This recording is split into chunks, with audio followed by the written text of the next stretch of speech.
जय हिंद दोस्तों, जय हिंद बच्चों। ज्योग्राफी की क्लास में एक बार फिर आपका स्वागत है। और आज हम शुरू करने जा रहे हैं आपकी सेकंड बुक का तीसरा चैप्टर। और इस चैप्टर का नाम है भू संसाधन तथा एग्रीकल्चर। इसका मतलब इस चैप्टर के अंदर हम दो चीजों को अच्छे से जानेंगे। एक तो भू संसाधन के बारे में और दूसरा फोकस रहेगा एग्रीकल्चर के ऊपर। जैसा कि आप सब जानते हो, संसाधन शब्द का मतलब क्या होता है। संसाधन हम उस चीज को कहते हैं जो कि मानव के लाभ के लिए होती है। तो इसका मतलब भू संसाधन यानी भू यानी जमीन, भूमि, ये भी क्या है, एक संसाधन है, क्योंकि मानव के लिए ये बहुत ही लाभप्रद है। तो आज की इस क्लास में हम एक बहुत ही इंपॉर्टेंट टॉपिक को पढ़ने जा रहे हैं, भू संसाधन के बारे में। अच्छे से एक एक चीज को हम समझेंगे और समझने के ऊपर ही ज्यादा फोकस है वो करेंगे।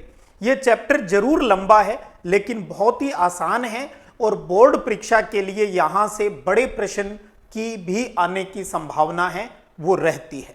तो चलिए स्टार्ट करें इंट्रोडक्शन से। एक पिक्चर आपके सामने है। चैप्टर का नाम भू संसाधन, भूमि से है। भूमि का इस्तेमाल हम किस किस रूप में करते हैं। अपने चारों ओर हम जमीन देखते हैं तो हमारा मकान भी तो उसी भूमि के ऊपर बना हुआ है।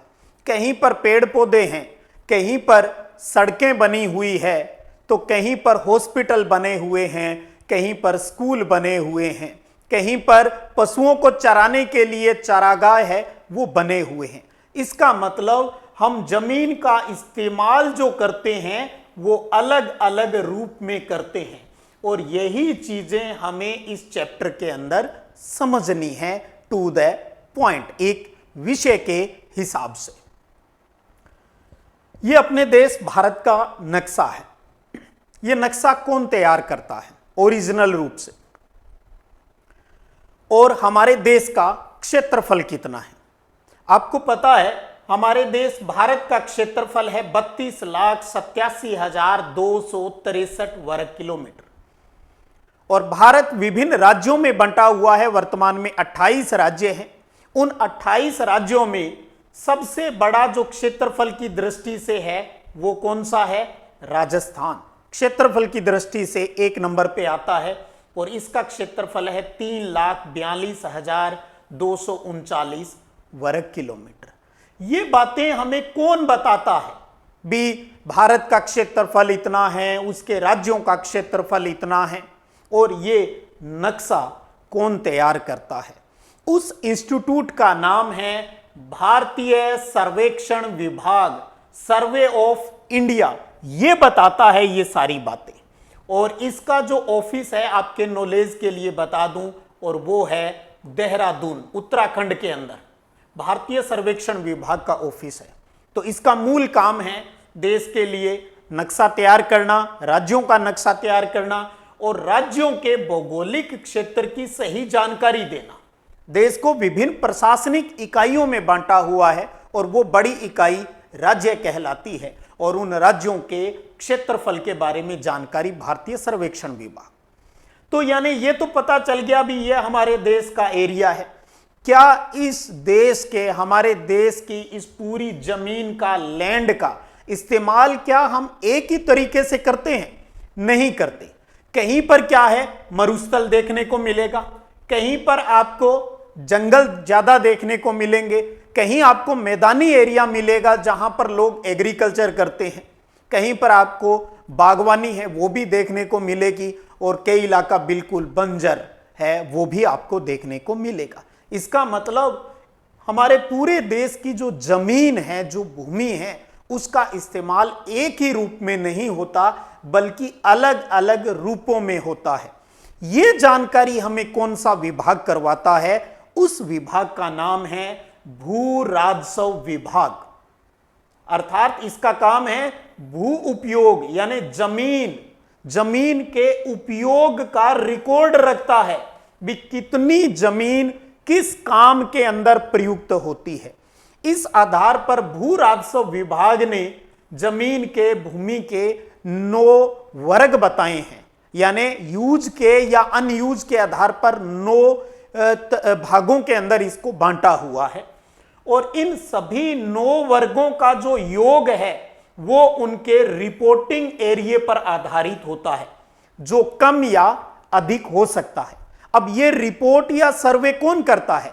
राजस्व विभाग का जो सबसे छोटा कर्मचारी है, और उस कर्मचारी का नाम है पटवारी। पटवारी साहब फील्ड में जाते हैं और डाटा कलेक्ट करके तहसीलदार जी को देते हैं, तहसीलदार जी जिला कलेक्टर साहब को देते हैं, और जिला कलेक्टर जिले के सारे आंकड़े लेकर स्टेट पर प्रोवाइड करवा देता है, और स्टेट से पूरे इसी प्रकार सभी स्टेट्स के आंकड़े इकट्ठे होकर भारत सरकार के पास, राजस्व विभाग के पास पहुंच जाते हैं। और फिर हर साल मार्च अप्रैल के अंदर उनके आंकड़े हैं वो जारी कर दिए जाते हैं भी इस साल देश के अंदर पूरी जमीन का इस्तेमाल किस किस रूप में किया जाता है। तो इसका मतलब सभी जो 9 वर्ग हैं उनका योग किस पर आधारित होता है? रिपोर्टिंग एरिया पर। और वो रिपोर्ट कौन लेके आता है? नीचे का कर्मचारी जाएगा फील्ड में और वो पटवारी साहब है, उस पर आधारित होता है। क्या ये स्थायी रहेगा? क्या हर साल जितने एरिया में खेती होती है या जो नहीं होती है उसके आंकड़े क्या सेम रहेंगे? नहीं रहेंगे। ये आंकड़े कम या ज्यादा हो सकते हैं। तो भू राजस्व विभाग के द्वारा बताए गए जो 9 क्लासिफिकेशन है उनका एरिया हर साल कम या ज्यादा हो सकता है, या कुछ सालों के अंदर सेम भी रह सकता है, लेकिन कम या ज्यादा होने की संभावना रहती है। जबकि भारतीय सर्वेक्षण विभाग ने हमारा जो ये क्षेत्रफल बता दिया, जो एरिया बता दिया, क्या ये कम ज्यादा होगा? नहीं होगा। हमें पता है ये तो क्या रहेगा भाई? स्थायी है। देश का क्षेत्रफल जितना है वो स्थायी है, क्योंकि दूसरा देश तो अपनी जमीन देने से रहा, न हम अपनी जमीन किसी को देंगे और न ही हमारी नीति है भी न हम किसी देश की जमीन को हड़पेंगे। तो ये तो स्थायी है। लेकिन भू राजस्व विभाग द्वारा भूमि उपयोग के जो भी बातें बताई जाती है वो चेंजेबल हो सकती है। तो उम्मीद करता हूं इन दोनों डिपार्टमेंट के काम को आप अच्छे तरीके से समझ गए होंगे। मैंने आपको कहा समझने पर फोकस कीजिएगा, क्योंकि समझ में आ गई तो चीज लंबे टाइम तक याद रहेगी, या दोबारा जब भी पढ़ोगे तो समझना बहुत ही आसान हो जाएगा। नोट्स फॉर्म में उतारना चाहे तो इन चीजों को उतार सकते हो आप। चलिए, तो अब हम क्या पढ़ेंगे? मूल टॉपिक जो आज अपना है वो है भू उपयोग का वर्गीकरण। और यह वर्गीकरण किसने दिया? भू राजस्व विभाग ने दिया। कितने भागों में बांटा है जमीन को उपयोगिता के आधार पर? 9 भागों में बांटा है। वन अधीन क्षेत्र, बंजर और व्यर्थ भूमि, गैर कृषि कार्यों में प्रयुक्त भूमि, स्थायी चारागाह क्षेत्र, वृक्षों और बागों के अधीन भूमि, कृषि योग्य व्यर्थ भूमि, वर्तमान प्रतिभूमि, पुरातन प्रतिभूमि और निवल बोया गया क्षेत्र या शुद्ध बोया गया जो क्षेत्र है। ये 9 क्लासिफिकेशन है। अब इन चीजों को एक एक करके हम इनकी परिभाषाओं को अच्छे से जानेंगे भी इनका मतलब क्या होता है। एक चीज थोड़ा सा यहां देख ले। पहला पॉइंट क्या है? वन अधीन क्षेत्र, यानी कितने पर वन होना चाहिए, कितने पर है, ये बात आ गई। उसके बाद में कह रहा है बंजर और व्यर्थ भूमि जो खेती के काम में नहीं आ रही। दूसरा, गैर कृषि कार्यों में प्रयुक्त भूमि, इसका मतलब इस पर भी खेती नहीं हो रही। तो ये दोनों जमीन भी गैर कृषि वाली है। यहां पर कृषि यानी खेती है वो नहीं हो रही है इस वर्गीकरण के अंदर, इस प्रकार की जमीन के ऊपर। उसके बाद स्थायी चारागाह क्षेत्र, क्या यहां पर कृषि हो रही है? खेती नहीं हो रही, फसल नहीं बोई जा रही, बल्कि किसानों के लिए जो पशु हैं उनके लिए चारा जरूर बोया जा सकता है। आप बो भी सकते हो या नेचुरल हो जाए। वृक्ष और जो बाग लगे हुए हैं वहां पर भी खेती नहीं हो रही। कृषि योग्य व्यर्थ भूमि, कृषि योग्य जरूर है लेकिन उसका इस्तेमाल नहीं हो रहा, व्यर्थ पड़ी है। इसका मतलब इस जमीन के ऊपर भी क्या नहीं हो रही है? खेती नहीं हो रही है। उसके बाद में 2 है वर्तमान प्रतिभूमि और पुरातन प्रतिभूमि। प्रतिभूमि का मतलब होता है जो खाली पड़ी जमीन है। तो प्रतिभूमि के भी 2 प्रकार हैं। एक प्रेजेंट टाइम की, एक पुराने टाइम से, एक एक चीज को समझेंगे। और लास्ट वाला है निवल बोया गया क्षेत्र, भी रियल में जहां पर खेती होती है, हम फसल बोते हैं, वो इलाका इसके अंदर आता है। तो इन सब को लेकर एक एक चीज को हम अच्छे से समझेंगे। आज का वीडियो, एक बात और बता दूं, वीडियो जरूर लंबा हो सकता है क्योंकि मैं चाहता हूं इन टॉपिकों से जुड़ी हुई जो सारी बातें हैं वो आज की एक ही क्लास के अंदर, एक सीक्वेंस के अंदर है, वो क्लियर हो जाए। तो आप चाहें तो आधा आधा करके देख लीजिएगा, जैसा आपको उचित लगे। अब देखिए, पहला पॉइंट क्या आ गया, वन अधीन क्षेत्र।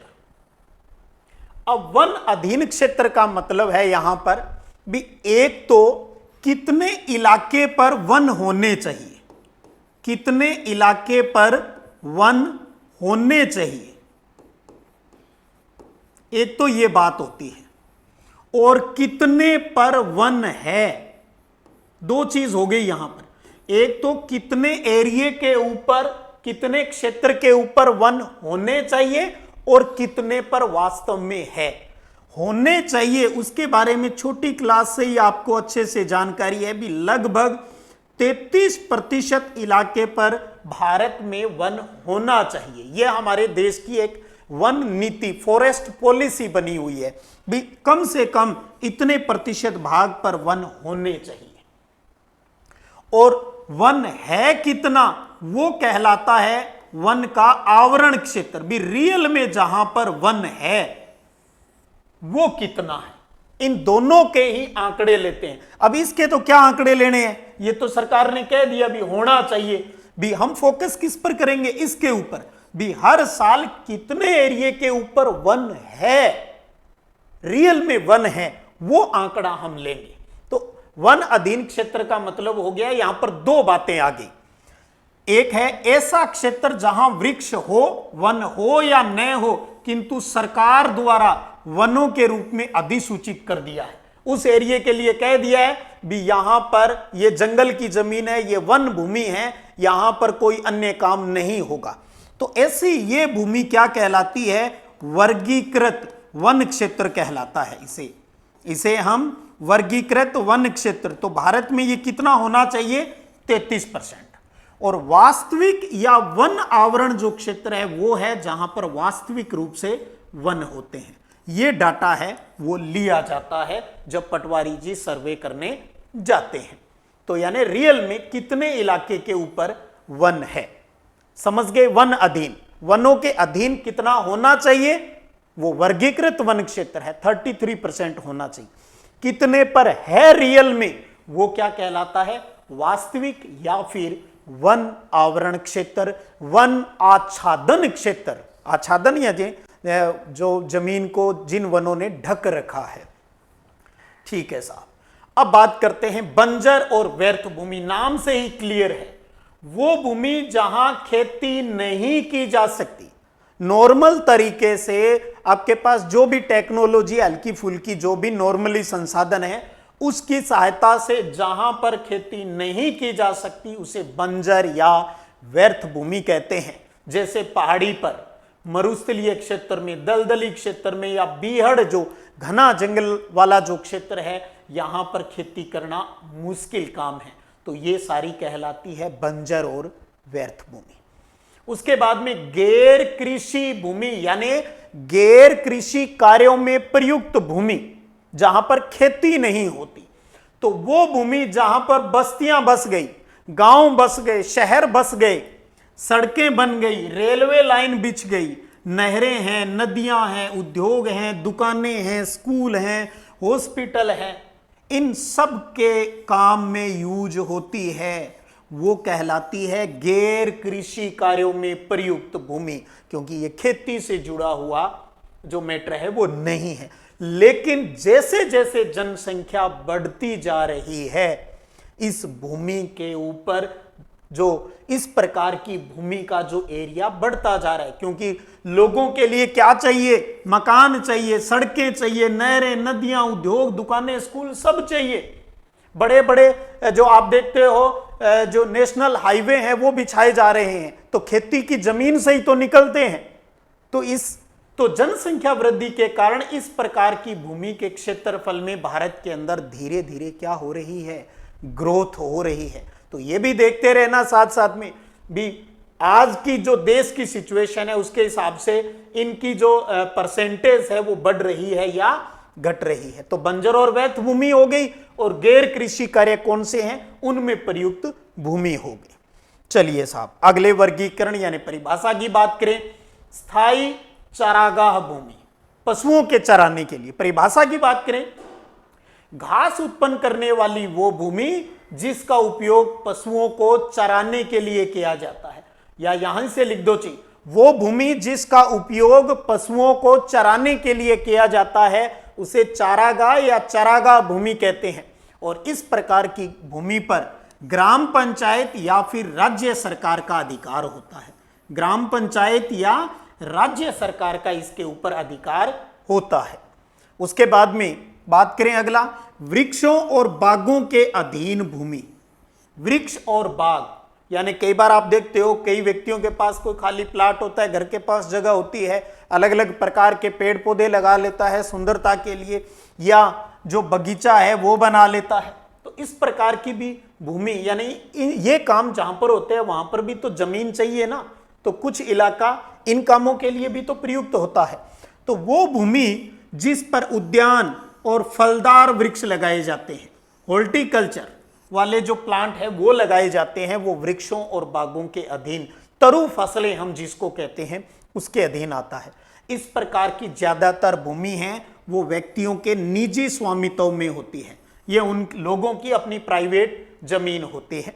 और इस प्रकार की जो भूमि है, ध्यान रखिएगा, इस प्रकार की जो भूमि है वो नीवल बोए गए क्षेत्र में शामिल नहीं है। नीवल बोया गया क्षेत्र आगे भी हम जानेंगे इसकी परिभाषा, वो जमीन जहां पर रियल में फसल लेते हैं उसके अंदर शामिल नहीं की जाती है।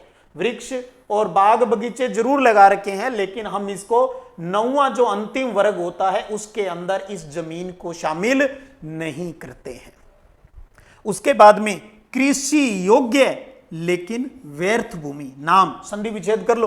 कृषि योग्य खेती के तो लायक है लेकिन व्यर्थ पड़ी है, काम में नहीं ली जा रही। रीजन कोई भी हो सकता है। वह भूमि जो पिछले 5 सालों से या इससे अधिक समय तक, गौर कीजिएगा कंडीशन है इसमें, वो जमीन जो कम से कम 5 सालों से खाली पड़ी है, जहां पर खेती नहीं होती, हो सकती है लेकिन नहीं हो रही 5 सालों से ज्यादा टाइम तक, तो वो भूमि जो पिछले 5 सालों से अधिक समय तक परती यानी खाली पड़ी है या कृषि रहित है, उसे कृषि योग्य व्यर्थ भूमि कहा जाता है।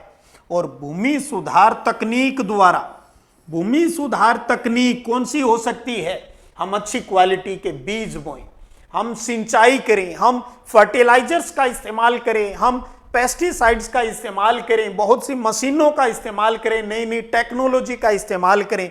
अगर इस चीज का यानी इस टेक्नोलॉजियों का इस्तेमाल करें तो कृषि योग्य इसे इस जमीन को बनाया जा सकता है। तो कृषि योग्य व्यर्थ भूमि, व्यर्थ इसलिए कह रहे हैं क्योंकि 5 साल से कमबख्त उस जमीन का कोई प्रयोग है वो नहीं हो पा रहा है, लेकिन कृषि के वो योग्य है। चलिए 6 परिभाषाएं हो गई, बहुत ही आसान। 7वां, अब प्रतिभूमि 2 प्रकार की होती है, एक होती है वर्तमान प्रतिभूमि तो दूसरी होती है पुरातन पुरानी प्रतिभूमि। प्रतिभूमि का सिंपल अर्थ है खाली जमीन। तो देखें पहले इनकी परिभाषा, वह कृषि योग्य भूमि, कृषि योग्य है ये भी, जो 1 वर्ष या उससे कम टाइम तक खाली पड़ी है। 1 साल या 1 साल से कम टाइम तक खेती योग्य है, लेकिन 1 साल या 1 साल से कम टाइम तक खाली है, वो वर्तमान प्रतिभूमि कहलाती है। पुरातन प्रतिभूमि की बात करें, वो कृषि योग्य भूमि जो 1 वर्ष से अधिक लेकिन 5 सालों से कम टाइम तक खाली पड़ी है, वो पुरातन प्रति है। देखिएगा अभी हमने क्या किया, 5 साल से अधिक अगर खाली है तो उसे हमने क्या कहा, कृषि योग्य व्यर्थ भूमि, कृषि योग्य व्यर्थ भूमि। 5 साल से ज्यादा टाइम खाली है, 5 साल से कम लेकिन 1 साल से अधिक अगर खाली है तो उसको क्या कहा जाता है? पुरातन प्रतिभूमि।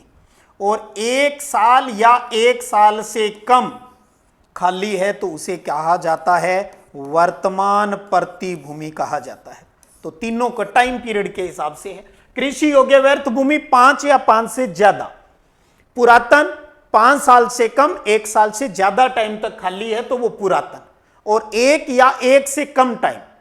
आपको पता है कृषि वर्ष की अगर हम बात करें, नॉर्मली हम जो वर्ष की बात करते हैं तो जुलाई से दिसंबर करते हैं, लेकिन एग्रीकल्चर के अंदर बात करें भारत के अंदर तो कृषि वर्ष अगर शब्द आपको कहीं मिल जाए तो कृषि वर्ष का मतलब भी 1 साल होता है। इसे जुलाई से जून माना जाता है, जुलाई से जून, यानी मानसून जब आगमन होता है जून जुलाई में, वहां से लेकर अगले जून तक। तो जुलाई से जून जो मोस्टली स्कूलों का जो टाइम पीरियड होता है भी मोस्टली 1 जुलाई से लेकर 30 जून का जो पुराना सिस्टम रहा है वही एग्रीकल्चर ईयर है, वो कहलाता है। तो कई बार किसान क्या करता है 2 साल के लिए, 2 सीजन के लिए, 1 साल में हम मोस्टली इंडिया के अंदर 2 फसल ली जाती है ज्यादातर। तो एक फसल, एक टाइम वाली फसल को एक सीजन कहते हैं, दूसरी वाली को दूसरा सीजन। तो साल में 2 फसल लेता है। तो कई बार जमींदार 1 सीजन खाली छोड़ देता है और कई बार 2 सीजन खाली छोड़ देता है। और ये काम कई बार किसान जानबूझकर करता है। खाली क्यों छोड़ता है जमीन? जब जमींदार, जब किसान एक ही प्रकार की फसल बार बार, जैसे अभी जैसे खेत के अंदर गेहूं बो दिया, जब गेहूं की फसल कट गई तो वहां पर कपास बो दिया, फिर कपास की फसल काट के वापिस गेहूं बो दिया, गेहूं के बाद में वापिस कपास, कपास के बाद गेहूं, गेहूं के बाद कपास। तो क्या हो रहा है? सेम फसल बार बार बोई जा रही है। और जब खेत के अंदर सेम फसल बार बार बोई जाती है तो उस फसल के लिए पोषक तत्वों की कमी हो जाती है। जैसे गेहूं की फसल बार बार उस खेत में होगी तो गेहूं को जो पोषक तत्व चाहिए वो तो उस जमीन से सारे चूस लिए उसने। तो धीरे धीरे वो जमीन है वो बंजर सी होने लग जाती है। तब किसान क्या करता है? उसको 1 साल के लिए या एक फसल के लिए खाली छोड़ देता है, ताकि खाली पड़ी जमीन के अंदर नेचुरल तरीके से उसकी जो क्वालिटी है, उसका जो उपजाऊपन है वो वापस बढ़ जाए। इसलिए तो यहां ये बात है भी किसान भूमि की गुणवत्ता को प्राकृतिक रूप से प्राप्त करने के लिए भूमि को प्रति रखता है। तो कई बार ऐसे प्रश्न भी पूछ लिए जाते हैं भी किसान भूमि को प्रति क्यों छोड़ता है? तो प्राकृतिक रूप से जमीन की क्वालिटी, उसके उपजाऊपन को, उसके पोषक तत्वों को बढ़ाने के लिए किसान है वो ऐसा करता है।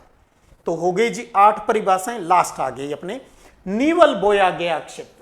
नीवल को शुद्ध भी कहते हैं इंग्लिश में नेट।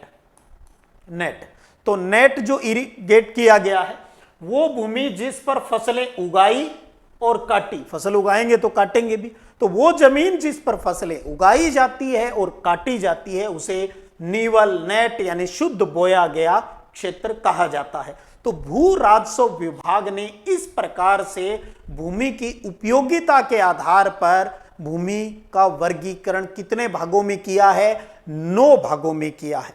तो 9 के नाम अगर आपको याद हो जाएंगे, नाम आप देख लीजिएगा तो इजीली सारी चीजें अपने आप ही क्लियर है वो आपके हो जाएगी। वो 9 भाग कौन से हमने? वन अधीन क्षेत्र, बंजर व्यर्थ भूमि, गैर कृषि भूमि, स्थायी चारागाह भूमि, वृक्ष और बागों के अधीन भूमि, कृषि योग्य व्यर्थ भूमि, वर्तमान प्रतिभूमि, पुरातन प्रतिभूमि और नीवल बोया गया क्षेत्र। ये और अच्छे से सारी परिभाषाएं हैं वो भी अपनों ने यहां पर क्लियर है वो कर ली है। चलिए अब बात करते हैं एक चीज और, इन वर्गीकरण के बाहर की बात, और वो है सकल बोया गया क्षेत्र क्या होता है? ग्रोस टोटल जो बोया गया जो एरिया होता है वो क्या कहलाता है? संपूर्ण कृषि योग्य भूमि, ये तो वो है जहां पर बोई जाती है। ये संपूर्ण बोया गया क्षेत्र यानी जो संभावित जमीन है वो भी खेती के लिए कौन कौन सी हो सकती है वो सारी चीज आती है। तो ध्यान रखिएगा इसमें ये नीवल बोया गया क्षेत्र भी आता है, वर्तमान प्रतिभूमि भी इसमें शामिल होती है, पुरातन प्रतिभूमि भी और कृषि योग्य व्यर्थ भूमि। 4 चीज 9 के अंदर जो चीजें बताई, जहां जहां खेती होने की संभावना हो सकती है, जहां खेती होती है यहां या जहां खेती होने की संभावना बन सकती है, वो सारी जमीन किसके अंदर शामिल रहती है? सकल बोया गया क्षेत्र, ग्रोस, और ये कौन सा है? नेट। तो सकल बोया गया क्षेत्र। अगर हम एक उदाहरण के लिए समझें, याद रखने की जरूरत नहीं है वैसे, तो सकल कृषि योग्य भूमि की 1950-51 के हिसाब से बात करें, इन चारों का परसेंटेज जोड़े तो वो 59.5 आता है। और 2014-15 के अपने आंकड़े दिए गए, पुराने आंकड़ों के आधार पर ही यहां पर हम समझेंगे, क्योंकि यहां पर आपको डाटा रटने के लिए नहीं कहती एनसीईआरटी। ये डाटा जो यूज कर रहा है, डेटा जो यूज हो रहा है, वो सिर्फ और सिर्फ किसी चीज को समझने के लिए है। तो इसलिए आपको यहां इन डेटा को रटने की कोई आवश्यकता नहीं है। बस ये ध्यान रखना है, आजादी के बाद जब इसका वर्गीकरण हो गया और इन चारों को जोड़ा गया परसेंटेज, जिसको हम सकल कृषि योग्य भूमि कहते हैं, वो और जो 2014-15 के आंकड़े लें वो 58% है। तो इसका मतलब सकल बोया गया क्षेत्र बढ़ा या घटा? तो 59.5 से 58 हुआ, तो इसका मतलब सकल बोया गया क्षेत्र है वो घटा है। घटने का कारण क्या है? कृषि योग्य बंजर या जो व्यर्थ भूमि, कृषि योग्य बंजर या व्यर्थ भूमि कहें, वो 8 से कितने परसेंट होगी? 4% होगी। इस वजह से ये रेशो घट गया। पुरातन प्रति भूमि 6.1 से 3.6 हो गई, तो इस वजह से ये चीज यहां पर बढ़ी। और वर्तमान प्रति भूमि 3.7 से 4.9 हो गई, और निवल बोया गया क्षेत्र 41.7 से 45.5 हो गया। जोड़ घटाव करते हैं तो टोटल एरिया घटता है। तो ये टेबल याद करने का मुद्दा नहीं है, मुद्दा ये है भी निवल बोया गया क्षेत्र और सकल बोया गया क्षेत्र में क्या अंतर है। तो यहां तो वो एरिया है जहां फसल उगाई और काटी जाती है, वो नेट है, और लेकिन निवल बोया गया क्षेत्र और वर्तमान प्रति भूमि, पुरातन प्रति भूमि और कृषि योग्य व्यर्थ भूमि, इन सब को कहा जाता है सकल बोया गया क्षेत्र कहा जाता है। तो क्लियर हो गई सारी बातें। चलिए अब बात को आगे बढ़ाते हैं, एक लंबी सी सांस ले ले। भी मजा आया, अच्छे से एंजॉय किया एक एक चीज भूगोल की, क्योंकि ज्योग्राफी भी एक साइंस का सब्जेक्ट है भाई, अच्छे से हमने क्लियर कर लिया। चलिए साहब, अब बात ये आती है, हमने कहा ये भूमि के उपयोगिता जो होती है वो साल दर साल चेंज होती रहती है, यानी भू उपयोग में परिवर्तन होता रहता है। तो भारत में भू उपयोग परिवर्तन के कारण क्या हो सकते हैं? किन वजह से भूमि की उपयोगिता है वो चेंज हो जाती है? हो गया ना एक प्यारा सा प्रश्न। भी बड़े प्रश्न भी तो पूछे जाएंगे इस पार्ट से, तो अच्छे से तैयार करेंगे। अब आपको 9 का क्लासिफिकेशन, उनका कंसेप्ट दिमाग में है, तो ये अपने आप सब आसान लगेगा। आप अपने ऊपर सोचते हुए, अपने गांव परिवार पर सोचते हुए समझिएगा, सब कुछ आसान हो जाएगा। तो किसी क्षेत्र में भू उपयोग, जमीन का उपयोग, वहां की आर्थिक क्रियाओं पर निर्भर होता है, यानी वहां पर काम लोग किस प्रकार का करते हैं। और जब आर्थिक क्रिया में बदलाव आता है, जब काम में बदलाव आता है, तो भूमि उपयोग में भी परिवर्तन हो जाता है। आप पढ़ लिख के कोई बड़ी नौकरी लग जाओगे तो मोस्टली क्या होता है, वो आदमी खेती नहीं करता, फिर और कोई नौकरी के साथ और बिजनेस कर लेगा, लेकिन खेती नहीं करेगा। खेती नहीं करेगा तो क्या करेगा? हो सकता है आप अपनी जमीन बेच दें, वहां पर कोई फैक्ट्री बना दें, कुछ भी कर सकते हैं।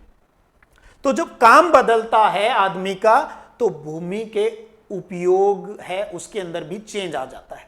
3 महत्वपूर्ण कारक हैं इसके लिए जिम्मेदार, हम यहां हेडिंग के हिसाब से बनाकर समझेंगे। एक पॉइंट हमने दिया, अर्थव्यवस्था का आकार, उस देश की इकोनॉमी की बात करें, आर्थिक व्यवस्था का साइज क्या है उस देश का, ये तो हेडिंग होगी। मूल तो अंदर की बात समझिएगा, हेडिंग तो अपने आप बन जाती है। बढ़ती जनसंख्या, जब देश की जनसंख्या बढ़ती है तो पेट भी बढ़ जाते हैं, अर्थात खाद्यान्न की, खाने की मांग भी बढ़ जाती है। तब हमें प्रौद्योगिकी के विकास करना पड़ता है। टेक्नोलॉजी के विकास के कारण अर्थव्यवस्था का जो आकार है वो समय के साथ बढ़ जाता है। जो देश का बजट है वो भी बढ़ जाएगा, फैक्ट्रियां लगानी पड़ेगी ज्यादा से ज्यादा, ज्यादा से ज्यादा लोगों को रोजगार देना पड़ेगा, क्योंकि जनसंख्या बढ़ रही है, डिमांड बढ़ रही है, खाने की चीजों की डिमांड बढ़ रही है, कपड़े की डिमांड बढ़ रही है, स्कूल की, हॉस्पिटल की, सारी डिमांड बढ़ती जा रही है। तो अर्थव्यवस्था का आकार यानी बजट भी बढ़ जाता है। और जब बजट बढ़ेगा, पैसे चाहिए, तो दबाव कहां आएगा? सीधा जमीन पर दबाव बढ़ता है, क्योंकि पैसे कोई किसी पौधे के ऊपर तो लगते नहीं भी, पत्ता तोड़ लिया ये ले डॉलर, ये ले रुपए, ये ले, ऐसा तो है नहीं। तब हम क्या करेंगे? ज्यादा से ज्यादा फैक्ट्रियां लगाएंगे भाई, लोगों को काम देंगे। तो फैक्ट्रियां लगाने के लिए क्या चाहिए? जमीन चाहिए, चाहे वो खेती वाली जमीन मिल जाए या कोई गैर कृषि जमीन मिल जाए या कोई ऐसी सीमांत जमीन, थोड़ी बहुत जमीन जहां कोई काम हो रहा है, उसका हम इस्तेमाल कर लेंगे। तो इन सब डिमांड की वजह से जमीन पर दबाव बढ़ता है और सीमांत भूमि को भी हम प्रयोग करने लग जाते हैं। तो इस वजह से हो गया ना, उस जमीन के अंदर पहले हो सकता है वो किसी और काम में आ रही हो और अब तो किसी और काम में आ गई। हो सकता है वहां पर तो फैक्ट्री लग गई, वहां तो बहुत बड़ा खाने का कोई भी सिस्टम है वो बन गया वहां पर। इसी प्रकार से मिलता जुलता पॉइंट अर्थव्यवस्था की संरचना। पहले आकार की बात की, अब स्ट्रक्चर की बात करेंगे। स्ट्रक्चर का मतलब काम, किस प्रकार के काम की। तो अर्थव्यवस्था की संरचना में भी समय के साथ बदलाव आता है। क्यों आता है? जब जनसंख्या बढ़ती है, लोगों की डिमांड बढ़ती है, शिक्षा बढ़ती है, तो इससे द्वितीयक और तृतीयक सेक्टरों में अधिक तेजी से वृद्धि होती है। द्वितीयक यानी सारी फैक्ट्रियां, उद्योग आ गए, और तृतीयक सेक्टर में क्या आ गया? परिवहन आ गया, आपका संचार आ गया, व्यापार आ गया। इन सब चीजों की ग्रोथ होती है। स्ट्रक्चर चेंज हो गई। जहां हम सोचते थे हो सकता है पहले प्राथमिक काम ज्यादा करते होंगे लोग, खेती या खेती से जुड़े हुए काम करते होंगे ज्यादा, लेकिन अब द्वितीयक और तृतीयक सेक्टर के अंदर ज्यादा ग्रोथ हो रही है। कोई देश जैसे जैसे प्रोग्रेस करता जाता है, आपको अच्छे से यह बात क्लियर हो चुकी है, अब उस देश के अंदर द्वितीयक, फिर उसके बाद तृतीयक, चतुर्थ, पंचम क्रियाकलापों में काम करने वालों की संख्या बढ़ जाती है। तो इस प्रक्रिया में धीरे धीरे कृषि जो भूमि होती है वो गैर कृषि कार्यों में प्रयुक्त होने लगती है। जो हमारी खेती वाली जमीन है वो गैर कृषि कार्यों में तो यानी लोगों के लिए मकान चाहिए, जहां हमने फैक्ट्रियां बना दी, लोगों के लिए बड़े बड़े रिहायशी मकान बना दिए, मॉल बना दिए, सड़कें बना दी, पुल बना दिए, हॉस्पिटल बना दिए, स्कूल कॉलेज सब कुछ खोल दिए। तो ये आप देखते हो ना, शहरों के आसपास की सारी जो पहले एग्रीकल्चर लैंड थी, वहां पर बड़ी बड़ी बिल्डिंगें, बड़े बड़े जो हाईवेज वगैरह, पुल वगैरह, वो सारे बन गए। तो जमीन तो खेती वाली ही तो गई।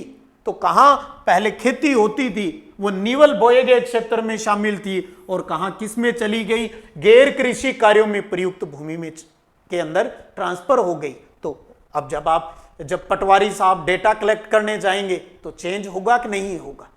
तो अर्थव्यवस्था का आकार बढ़ता है तब भी भू उपयोग में परिवर्तन होता है। अर्थव्यवस्था की स्ट्रक्चर, काम बदलता है तब भी जो हमारी जो इसके डेटाज हैं यानी भू उपयोग के अंदर परिवर्तन है वो होता है। इसी कड़ी में एक पॉइंट और समझे, और वो है कृषि का अर्थव्यवस्था में योगदान।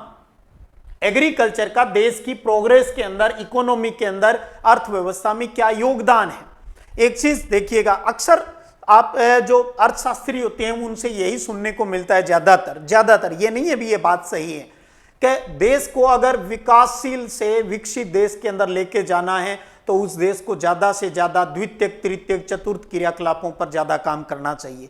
क्योंकि प्राथमिक क्रियाकलापों से तो ठीक है हम अपना गुजारा बसर कर सकते हैं, लेकिन देश को एक विकसित सिचुएशन में पहुंचाना मुश्किल है। और अगर प्राथमिक करें तो फिर बहुत ही साइंटिफिक तरीके से अगर इंडिया काम करे तभी संभव हो सकता है। लेकिन अभी तक इतने सालों में जो किसान हैं वो इतने साइंटिफिक नहीं हो पा रहे हैं, तो इसलिए उनकी जो परिस्थितियां हैं घर की, उनके अंदर भी बहुत ज्यादा सुधार है, वो नहीं हो पा रहा है।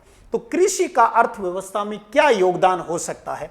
तो समझिएगा, कृषि कार्यों का अर्थव्यवस्था में योगदान है वो समय के साथ कम होता है। भारत एक विकासशील देश है और विकासशील देशों के अंदर एग्रीकल्चर का देश की ग्रोथ के अंदर बहुत ही कम जो रेशो है वो देखने को मिलता है। जबकि भूमि के ऊपर कृषि कार्यों का दबाव कम नहीं होता। जितनी जमीन बची हुई है खेती तो करनी पड़ेगी, क्योंकि यहां पर काम करने वाले पॉपुलेशन बहुत ज्यादा है भाई, पॉपुलेशन ज्यादा है, खेती की जमीन कम होती जा रही है, तो उस कम जमीन के ऊपर काम करने वालों का लोड तो बढ़ ही रहा है, वो थोड़ी कम हो रहा है, तो उसका दबाव कम नहीं होता है। जबकि अर्थव्यवस्था के अंदर आप जब कभी हर साल जो आर्थिक समीक्षा, जो बजट की बातें निकल के आती है, आप देखेंगे भी एग्रीकल्चर का योगदान कम देखने को मिलता है। अब जो आगे पॉइंट समझ रहे हैं, अगर बड़ा प्रश्न आता है परिवर्तन वाला, तो वो सारी चीजें आप इसके अंदर ही शामिल कर देंगे, और कई बार 1 या 2 नंबर में ये बात अलग से प्रश्न के रूप में भी पूछी जा सकती है। कैसे? कि भारत में कृषि भूमि पर बढ़ते दबाव के कारण बताइए। ये इसी का ही हिस्सा हो गया और अलग से प्रश्न के रूप में भी आ जाएगा। इंडिया शब्द पहले लगा देंगे भी भारत के अंदर कृषि भूमि पर दबाव, हमने कहा ना, कम नहीं होता है, तो इसका मतलब दबाव बढ़ा हुआ है, और उस बढ़ते दबाव के कारण क्या है? तो 2 महत्वपूर्ण कारण हैं। एक है विकासशील देशों में कृषि पर निर्भर लोगों का अनुपात धीरे धीरे घटता है। विकासशील देशों में कृषि पर निर्भर लोगों का भी, यूं तो नहीं है, नहीं भी सब ने अपनी फैक्ट्री डाल ली, सबको रोजगार मिल गया, पॉपुलेशन बहुत ज्यादा है भी, सरकारी नौकरी बहुत कम मिलती है। क्यों? क्योंकि हमारे देश में ज्यादातर नौकरी मांगने वाले बनाए जाते हैं, देने वाले बहुत कम तैयार है वो हो पाते हैं, बिजनेस माइंडेड लोग कम बन पाते हैं, जबकि प्रोग्रेस तो ज्यादा बिजनेस माइंड के अंदर ही मिलती है। तो विकासशील देशों में कृषि पर निर्भर लोगों का अनुपात तो धीरे धीरे कम होता है, जबकि जो हमने ये लाइन लिखी अभी, जबकि कृषि का सकल घरेलू उत्पाद, ग्रोस डोमेस्टिक प्रोडक्ट, जीडीपी में योगदान तेजी से कम होता है। यही सेम ऊपर वाली यही लाइन। और दूसरा, वह जनसंख्या जो कृषि सेक्टर पर निर्भर होती है, खेती पर डिपेंड करती है, वो प्रतिदिन बढ़ती ही जाती है। भाई साहब, 1 के आगे 2 हो गए, 2 के आगे 4 हो गए, या 2 के 2 हो गए, जमीन तो वही 20 बीघा थी, फिर 10 में आ गई, फिर 5 हो गए, जबकि खाने वाले तो वो हैं ही हैं, 3-4 सदस्य तो नॉर्मली एक परिवार में मिल ही जाएंगे। जमीन धीरे धीरे क्या होती जा रही है? कम होती जा रही है। तब हमने कह दिया कि वह जनसंख्या जो खेती पर डिपेंड करती है वो प्रतिदिन बढ़ती ही जा रही है, क्योंकि खेती के लिए जमीन धीरे धीरे क्या होती जा रही है? कम होती जा रही है। तो ये 3 अर्थव्यवस्था के आकार, अर्थव्यवस्था की संरचना और एग्रीकल्चर का देश की अर्थव्यवस्था में क्या रेस्पॉन्स है, क्या योगदान है, ये तीनों चीजें भू राजस्व विभाग ने जो भूवर्गीकरण दिया है उसमें ये चेंज लाती है। ये चीजें समझ गए।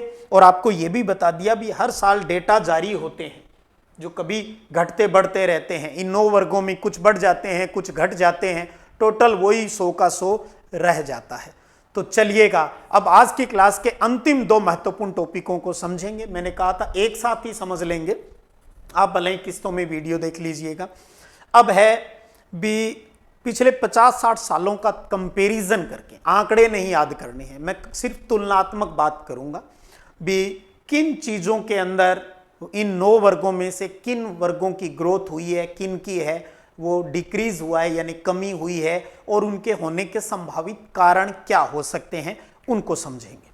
चलिएगा सबसे पहले बात करते हैं कि भू उपयोग के किन क्षेत्रों में वृद्धि हुई है और क्यों। ठीक है, हम अब इन चीजों को हम प्रश्न उत्तर के माध्यम से ही समझ रहे हैं भी भारत में भू उपयोग के किन्हीं 4 क्षेत्रों के नाम बताइए जिनमें ग्रोथ हुई है और उनका कारण बता दीजिए। ठीक है, तो 4 क्षेत्र कौन से हैं 9 में से? वन क्षेत्र, गैर कृषि कार्यों में प्रयुक्त भूमि, वर्तमान प्रतिभूमि और निवल बोया गया क्षेत्र। मुख्यतः इन 4 क्षेत्रों में ग्रोथ देखने को मिल रही है। यहां पर आपको ये क्लियर दिख रहा होगा, नहीं है तो पाठ्यपुस्तक वाला ही ये जो ग्राफ है वो यहां दिखाया गया है। इसमें 1950-51 और 2014-15 के आंकड़ों का तुलनात्मक जो द्विआरेख है वो बनाया गया है, स्तंभ आरेख। यहां पर आप देखेंगे वन जो पहले 17 था वो 23.3 हो गया, तो ग्रोथ हो गई। दूसरा, गैर कृषि कार्यों में प्रयुक्त भूमि पहले 3.2 था जो बढ़कर 8.7 हो गया, ये भी ग्रोथ देखने को मिल रही है। फिर वर्तमान प्रतिभूमि देखें, वर्तमान प्रति भूमि पहले 3.7 थी, फिर 4.9 हो गई, थोड़ी बहुत यहां भी ग्रोथ हो गई। उसके बाद निवल बोया गया जो क्षेत्र है वो पहले 41.7 था, अब यानी 14-15 में 45.5 हो गया। तो किन 4 क्षेत्रों में ग्रोथ देखने को मिल रही है? तो वन के अंदर, गैर कृषि कार्यों में प्रयुक्त भूमि, वर्तमान प्रति भूमि और निवल बोया गया क्षेत्र के अंदर हमें ग्रोथ दिख रही है, भी बढ़ रही है। अब बाकी के आप किसके अंदर शामिल कर दोगे? कमी के अंदर। अब एक आपके यहां संशय जरूर आएगा जब हम कमी पर बात करेंगे, स्थायी चारागाह को लेकर। स्थायी चारागाह के अंदर 2.3 से 3.3 हुआ है। आप सोचेंगे ये तो बढ़ गया, फिर यहां वृद्धि वालों में शामिल क्यों नहीं किया गया? इसका मूल कारण यह है भी यहां हमने 50-60 सालों का, 50-51 से सीधा ही 2014-15 का, यानी 2 के ही डाटा का जो कंपैरिजन किया है। लेकिन ज्यादातर देखा गया है बीच के और भी बहुत से सालों की करें, आज तक के वर्ष की अगर हम कंपैरिजन करें तो धीरे धीरे ये चीजें हैं वो कम ही देखने को मिली है। तो इसलिए हम यहां वृद्धि वालों में शामिल नहीं करके इसको कमी वालों में शामिल करेंगे। और आपको सीधा सा कह दूं, आप परसेंटेज में ज्यादा न उलझें। मोटा मोटा जो इंडिया में हो रहा है भू उपयोग परिवर्तन को, हम थोड़ा सा उनका कंसेप्ट समझना चाहते हैं। भविष्य में किसी प्रतियोगी परीक्षा में जरूरत होगी आपको, तो वहां तो नए डेटा जो उस टाइम के आएंगे वो पढ़ना है और अपने आप कंपैरिजन हो जाएगा। आप यहां कंपैरिजन करना सीख लें बस। तो ये 4 वो चीजें हैं जिनमें हमें ग्रोथ देखने को मिली है। अब इनके कारणों की बात कर लें, एक एक लाइन में समझ लेते हैं। वन क्षेत्र में वृद्धि सीमांकन के कारण हुई है, न कि वहां पर वास्तविक वन आवरण क्षेत्र है। भाई साहब रियल में है ना, वन आवरण क्षेत्र के अंदर ग्रोथ नहीं हो रही, बल्कि सरकार ने जो कह रखा है ना भी 33% पर वन होना चाहिए, और जिस जमीन को जंगल की जमीन, वन की जमीन बता दिया है, बस वो शामिल है। तो यानी वन क्षेत्र में वृद्धि है वो बाउंड्री के कारण हुई है, रियल में वहां पर कोई वन नहीं है। लेकिन आंकड़े तो आंकड़े हैं, आंकड़े दिख रहे हैं बढ़ रही है, तो हमने कह दिया बढ़ रही है भाई। दूसरा, गैर कृषि कार्यों में प्रयुक्त भूमि, इसमें वृद्धि का कारण है वही भारतीय अर्थव्यवस्था की संरचना में होने वाला बदलाव। पहला जो पॉइंट किया सेम वही चीजें हम यहां लिखेंगे। इससे द्वितीयक और तृतीयक सेक्टरों में तेजी से वृद्धि हुई है बढ़ती हुई जनसंख्या के कारण, और इस भूमि का विस्तार कृषि योग्य व्यर्थ भूमि और कृषि भूमि की हानि पर हुआ है। इस वजह से गैर कृषि कार्यों में प्रयुक्त भूमि में ग्रोथ देखने को मिलती है। वर्तमान प्रति भूमि की बात करें तो इसमें वृद्धि का जो कारण है वो है वर्षा की अनियमितता। टाइम पर बारिश नहीं होती तो जमीन खाली छोड़नी पड़ती है। कई बार साल में जो 2 फसल लेते हैं, किसान एक ही लेता है बेचारा, बारिश हो गई तो फसल बो देगा वरना देखी जाएगी अगली बार। और दूसरा, फसल चक्कर, कई बार फसल चक्कर फसल को रोटेट करने के लिए खाली छोड़ देता है, यार अगली बार मैं कोई ना थोड़ा खाली छोड़कर फिर बोऊंगा। तो वर्षा की अनियमितता और फसल चक्कर पर निर्भर है वर्तमान प्रति भूमि में वृद्धि। तो यह भी 1 नंबर में अलग से पूछा जा सकता है प्रश्न भी, वर्तमान प्रति भूमि में वृद्धि के कोई 2 कारण लिखिए। तो एक क्या लिखोगे? वर्षा की अनियमितता, और दूसरा फसल चक्कर, रोटेशन जो फसलों का रखा जाता है। उसके बाद में निवल बोए गए क्षेत्र में भी वृद्धि देखने को मिल रही है। इसका कारण यह है भी कृषि योग्य जो व्यर्थ भूमि है, जो पहले जो 5 साल से ज्यादा टाइम तक जो खाली पड़ी थी, अब उसमें खेती की नई नई टेक्नोलॉजी, अच्छे बीज, खाद, जो कीटनाशक है, पेस्टिसाइड है, उनका इस्तेमाल करके हम उस पर खेती करने लग गए हैं, तो इसलिए ये बढ़ गई। तो जिन 4 सेक्टरों में बढ़ने की बात कही उनको हमने एक एक लाइनों के माध्यम से बढ़ने के कारण भी जान लिए, और वही जो स्टार्टिंग में हमने जो कंसेप्ट किए वही बातें घूम फिर के आ जाती है। चलिए अब बात करें भी भारत में भू उपयोग के किन वर्गों की कमी हुई है। हम 9 का रेशो नहीं बैठाएंगे। 4 की कमी की बात करें तो बंजर और व्यर्थ भूमि 13.4 से 5.5 होगी, घट गई साहब। उसके बाद में कृषि योग्य व्यर्थ भूमि, कृषि योग्य व्यर्थ भूमि 8 से 4 हो गई, घट गई भाई। चारागाह और तरु फसलों के अंतर्गत, तरु यानी वही बाग बगीचे वाली, दोनों को एक में ही शामिल कर लिया है। इन दोनों को अब हम इकट्ठा बता रहे हैं। इन दोनों का जोड़ें 2.3 और 6.9 जोड़ेंगे, फिर 3.3 और 1 जोड़ेंगे, तो टोटल ग्रोथ क्या हो रही है? कम हो रही है, जो चारागाह और तरु फसलों के अंतर्गत जो फसल है। और चौथा है प्रतिभूमि। और कौन सी? वर्तमान जो ये क्या है, पुरातन जो प्रतिभूमि है, ये है पुरातन प्रतिभूमि। 6.1 से 3.6, इसके अंदर क्या हो गई? कमी हो गई। या आप टोटल जोड़ लें, 6 और 3 यानी लगभग हो गई 10 के आसपास। पूरी प्रतिभूमि भी अगर आप जोड़ेंगे तो ये लगभग 10 के आसपास होगी। 3.6 यानी 4 और 5 9 के आसपास, तो उसमें भी क्या हो गई? कमी हो गई। तो इस प्रकार से इन क्षेत्रों में कमी देखने को मिलती है। अब एक चीज और समझ ले, ये नहीं है भी इसके आधार पर ही हम सारी बात कहें भी घट गई बढ़ गई। ये हर साल के जो डेटा आते हैं उसके हिसाब से ये कम ज्यादा ऊपर नीचे होती रहती है। बस आपको एक मोटा मोटा आइडिया निकालना है भी इंडिया में किस प्रकार की भू उपयोग के अंदर परिवर्तन है वो देखने को मिलता है। तो किसी में वृद्धि देखने को मिलती है तो किसी में कमी। तो ज्यादातर जिसमें वृद्धि होती है उसको हमने देख लिया, ज्यादातर जहां कमी देखने को मिलती है अब हम उनके ऊपर भी बात कर ले और इनके भी रीजन बता दें भी किस प्रकार के। जैसे समय के साथ कृषि और गैर कृषि कार्यों में भूमि पर दबाव बढ़ा है, इससे व्यर्थ और कृषि योग्य व्यर्थ भूमि में कमी आई है। व्यर्थ यानी बंजर भूमि। अब भैया बढ़ती जनसंख्या का दबाव इतना ज्यादा है तो हमने तो बंजर जो जमीन, रेगिस्तान, हर जगह उसका सदुपयोग करना स्टार्ट कर दिया है क्योंकि सबको इनकम चाहिए। चारागाह भूमि में कमी का कारण क्या है? वो है कृषि भूमि पर बढ़ता दबाव है। और साझे जो चारागाह है गांव के अंदर, जो साझे चारागाह है, जो गोचर भूमि होती है, आप देखेंगे सरकारी रिकॉर्ड के अंदर हर गांव के अंदर गोचर भूमि है, पशुओं के चरने के लिए जमीन निश्चित की हुई है, लेकिन आज आपको वो लगभग गांव में कहीं देखने को नहीं मिलेगी। सबने उनके ऊपर कब्जा कर लिया, अपने मकान हैं वो बना लिए हैं। तो साझी जो चारागाह है वहां पर गैर कानूनी तरीके से कृषि विस्तार ही इसकी कमी का कारण है। या तो अगर खेत किसी का पास में खेत है तो उसे अपने खेत में जोड़ लिया, और या फिर किसी जोहड़ के पास वहां है तो लोगों ने अपने मकान बना लिए। तो इसलिए रियल में चारागाह भूमि में इंडिया में क्या हो रही है? रियल में कमी ही हो रही है। अब एक चीज ये, हालांकि आप डिटेल में पढ़ेंगे तो वहां नहीं है, नीवल बोया गया क्षेत्र हमने क्या कहा? बढ़ रहा है, ठीक है। लेकिन अब अगर आपसे कोई ये पूछ ले भी भारत के अंदर नीवल बोए गए क्षेत्र में कमी हो रही है, अगर कमी हो रही है तो उसका कारण क्या है? अगर कंफ्यूजन हो रहा है तो आप इस पॉइंट को छोड़ देना चाहिए, क्योंकि पहले हमने इसको किस में शामिल किया? वृद्धि में। लेकिन आपके नॉलेज के लिए यहां शामिल किया है भी अगर आपसे 1 नंबर का ये प्रश्न पूछ ले भी भारत में नीवल बोए गए क्षेत्र में कमी अगर होती है तो उसका क्या कारण हो सकता है, तो वो है गैर कृषि कार्यों में प्रयुक्त भूमि में वृद्धि होना। यानी वहां पर मकान बन रहे हैं, सड़कें, पुल ये बन रही है क्योंकि पॉपुलेशन बढ़ रही है, तो इस वजह से गैर कृषि कार्यों में प्रयुक्त भूमि है उसका रेशो बढ़ रहा है, तो अपने आप ही नीवल बोए गए क्षेत्र में क्या हो जाएगी? कमी। तो 1 नंबर का प्रश्न अगर आ जाए तो उसके अंदर इस प्रकार से इस चीज को आप शामिल कर सकते हैं।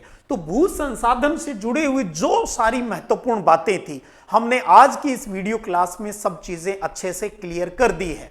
उम्मीद करता हूं आप सबने आनंद लिया होगा। और अब बारी है चलते चलते आपके प्रश्न की। ये आपके सामने आपका प्रश्न लिखा हुआ है, इस प्रश्न को अच्छे से समझ के भी निम्न में से कौन सा भू उपयोग वर्ग में नहीं है, उन 9 वर्गों में कौन सा नहीं है, उसका सही जवाब अपना इंट्रोडक्शन देते हुए कमेंट सेक्शन के अंदर देना है।